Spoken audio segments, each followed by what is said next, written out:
sports editors. I'm sort of the representative on this panel of the other side of the fence. One of my favorite reporters used to say there's the gatekeepers and there's the poachers. And the poachers are the guys trying to get good stuff into the paper, and the gatekeepers are the editors.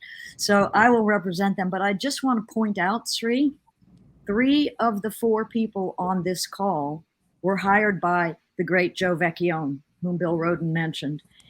And George was hired by, we talk about me being one of the first women sports writers, Claire being one of the first women sports writers, but the first woman sports editor at the New York Times was Leanne Schreiber, and George was hired by her. So there's a legacy behind the desk as well as out in the field.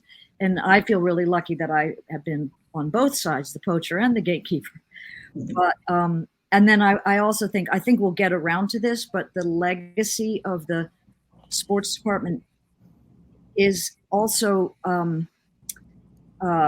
you mentioned, Sri, that sports journalists are journalists too, and the great Murray Chass, whom Claire mentioned as one of the greatest baseball writers of all time, was also the lead writer on the San Francisco earthquake in, I think it was 1989, but that earthquake happened when Murray and some of the other sports writers happened to be in San Francisco, and they just covered the heck out of it like any other reporter would.